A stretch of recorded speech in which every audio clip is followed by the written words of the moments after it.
Hi there, friends. My name is Dorina Lazo Gilmore Young, and I'm so excited to be with you today to share my book and to talk a little bit more about Filipino culture.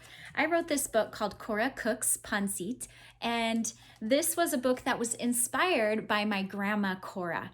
I grew up in the kitchen with my grandma, and I loved rolling lumpia with her and stirring the noodles for the pancit. And I love just listening to her stories and her sweet laugh. And so, although this is a fiction book, it was very much inspired by the time that I spent in the kitchen with my grandma. And now that I'm a mother of three girls, I spend a lot of time in the kitchen with my daughters. So it's just a joy and a privilege to be able to pass on the legacy of cooking and the stories of our family. And that's the beautiful thing about recipes, is because recipes really share a history of our families. Sometimes they are written by the person who created them, so we get to see their handwriting. There might be little notes in the margins that help us understand the techniques of making a certain recipe, and they certainly bring back memories. And that's why I wanted to write this book as well, because I wanted to just preserve this recipe for pancit. My grandma is actually in heaven now, but I wanted to honor her cooking. And a lot of my cousins and siblings, my generation, didn't know how to make some of these Filipino dishes. So I thought it would be really fun to write a book that was about making the pancit and then also gives the recipe at the back so other people can learn how to make it, whether you're Filipino or not. So friends, I want to invite you into the pages of Cora Cooks Pancit, and then I'll be sharing some of the language at the end, the glossary, in a little teaching. Join me as we adventure with Cora in the kitchen. Cora loved the kitchen. She loved to drink in the smells of Mama's Filipino dishes. Cora's older sisters and brother often helped with the cooking. They got the grown-up jobs like shredding the chicken or mixing noodles in the pot. They sliced vegetables and rolled lumpia into tidy egg roll shapes. Cora was stuck with kid jobs like drawing pictures in the flour or licking spoons. She longed to be a real cook. One day, Cora's older sisters headed to the mall. Her brother darted outside with his ball glove, and now was her chance. Cora popped her head around the corner. "What are we making today, Mama?" Mama wiped her hands on the front of her red apron, and she put her hands on her hips. "What would you like to make today?" asked Mama in her buttery voice. You can see the picture of Mama here. Cora was surprised Mama was letting her decide. She scrunched up her pug nose and began to think. All her favorite Filipino foods danced in her head. Lines of lumpia pranced in rows. Adobo chicken legs bebopped in time.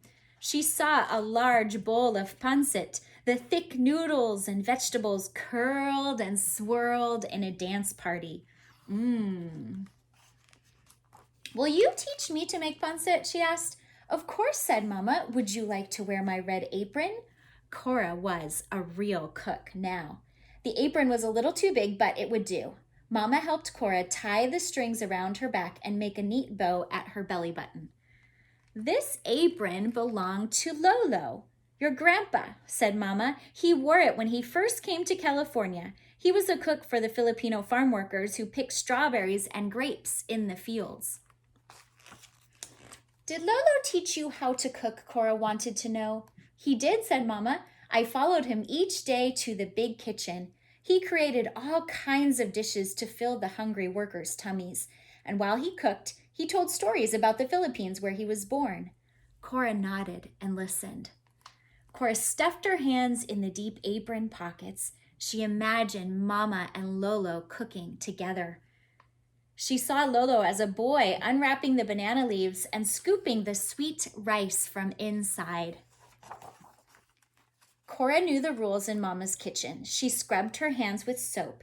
Mama dug in the cupboards for the ingredients, and she listed what she needed for the pancit: chicken, celery, carrots, mushrooms, onions, baby corn, cabbage, ginger, garlic, soy sauce, Don't forget the noodles, said Cora. Oh, yes, the noodles, said Mama. Let's get started, Mama told Cora. Open the package of rice noodles and put them in this bowl of water. Do you know why we soak them? So they get soft, answered Cora. You've been paying attention, said Mama with a wink. Cora opened the package and she plopped the big clump of noodles into the bowl. Meanwhile, Mama took out some chicken she had cooked earlier. This was Mama's special stash. She used chicken for all kinds of Filipino dishes like tanghon, chicken curry, and lumpia. Want to help me shred? Asked Mama. Cora's eyes grew wide. A grown-up job. She was ready. She pulled the chicken pieces apart the way her older sister Prim did. She placed them on a plate. Cora snuck a tiny bite of chicken. She rolled it to the back of her mouth before Mama noticed, and the salty taste tickled her tongue. I'll chop, said Mama. Cora arranged the vegetables in neat rows.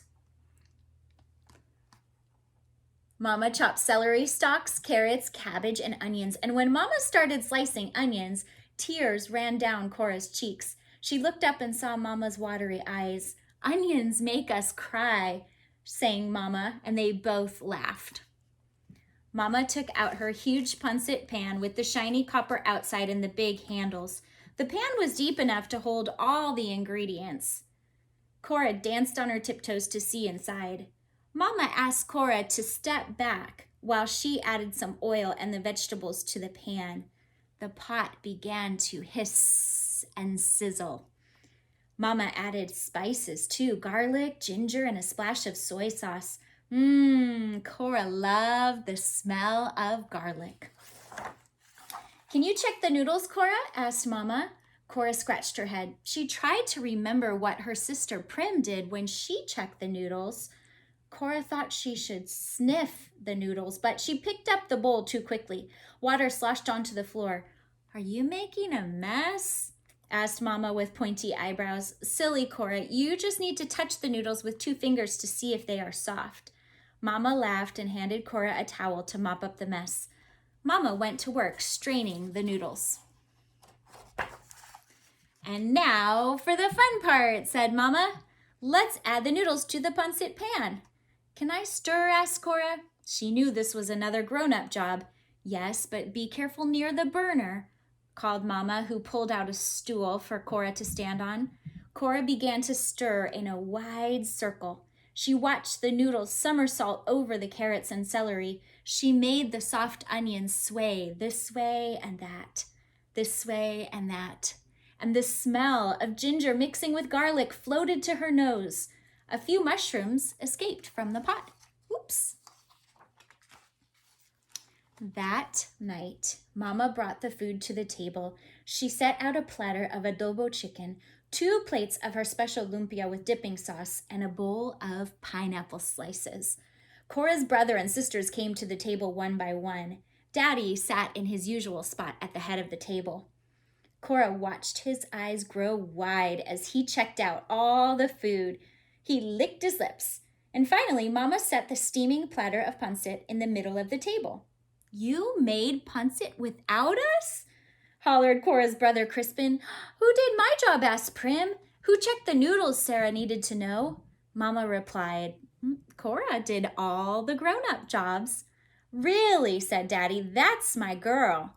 Cora scrunched together her eyebrows and bit her lip while the family tasted her pancit. Did she do everything right? Would they like it? Would Mama tell about the accident with the noodles? Pretty impressive, smiled Cora's sister Irene. Crispin chomped on a big spoonful of pancit and elbowed Cora. Not too bad, Crispin said. Cora grinned. Her eyes sparkled with delight. Daddy sat back in his chair. This tastes like your Lolo's pancit, he said. Cora beamed with pride. Salamat. She cried out, thank you. The family laughed. Cora was still wearing Mama's red apron. And friends, that's the end of the story. And so I wanted to take a few minutes to talk about some of the words that you see here in Cora Cooks Pancit, because I very intentionally included some food terms and some words that are in Tagalog, which is one of the more common languages that's spoken in the Philippines. There are actually hundreds of different languages that are spoken, 200 dialects that are spoken in different parts of the islands. But Tagalog is one of the common ones. And my grandparents were from two different parts of the islands. They were Bisayan and Ilocano. But Tagalog was the common language that they were able to speak to each other. And you might notice that some of the words in Tagalog sound very similar to Spanish. So in the back of my book is a glossary, and readers get to learn about some of these terms. So one of the things that I talk about in the book is adobo. Adobo is a certain way of cooking meat that uses vinegar and soy sauce, and it kind of poaches the chicken or boils the chicken. It's very easy to make, actually. We do it in our family with the chicken, but you can also do it with pork as well. In fact, now our family has an Instant Pot, so we like to make adobo chicken even in the Instant Pot sometimes to make it go a little quicker. And I also talk about a Filipino version of the egg roll called lumpia. How many of you have ever had lumpia before? Well, if you have had an egg roll before, maybe it's a Chinese egg roll or a Thai egg roll, you've probably had something similar. But what makes the Filipino egg roll unique is that it's often filled with vegetables, sometimes with ground meat or pork, and then it's fried. Again, one of the variations that we do in our family, just to be a little bit healthier, is that we put them into our air fryer. So we don't actually fry them in oil anymore, but we cook them in our air fryer. And that's just been a great way that especially my parents can enjoy them because they're on a special diet. And we love that they are still crispy and yummy. So those are a couple of the other dishes that I talk about in the book. But of course, the book is about pancit. It is about this noodle dish that is very traditional. Every Filipino family probably makes it a little bit different. Their recipe is different. I actually included our family recipe in the back of the book. So if you're interested in making it, I love to make pancit, especially for my family for special occasions. Christmas time, I remember growing up and going to baby showers, and my grandma would make these huge pans of pancit and everybody would dig into the noodles. And as we're talking about noodles, I'd like to show you the pancit noodles. So this is one brand that I like to buy. You can even just snag this on Amazon or get it at your local grocery store.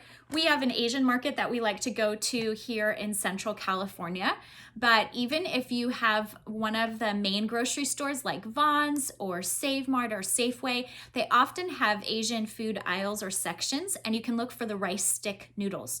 So these are specifically rice stick noodles that are used for pancit. You can see the picture on the front. And in the book, you noticed that the girl Cora actually soaks the noodles. So if you can see these noodles, they're real stiff and hard. And so instead of boiling them, you can actually soak them. And this is just one of the little tips and tricks that we have done in our family so that the noodles don't get too soft or too mushy. Because sometimes if you boil the noodles like you would with traditional maybe spaghetti, they can actually get really mushy. And so what my grandma would do is she would just soak them maybe in a 13x9 glass dish, and that would give them that softer consistency before we would saute them with the vegetables and the meat if you were going to do meat.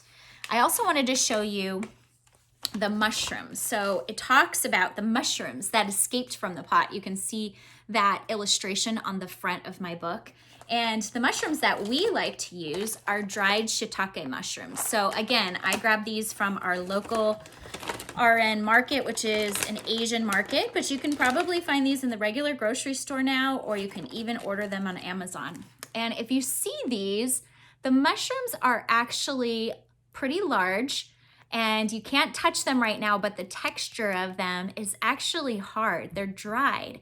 And so what I do then is I put them in a little bowl or a cup with some really hot water or some boiling water. And then it softens them up again. and then I cut them into little strips, tiny little strips. Shiitake mushrooms are very strong, and so they add a very important flavor to the pancit, but you don't want to have too much. So that's another ingredient that I think is really important. Some of the other ingredients that are in my recipe, you probably have had before.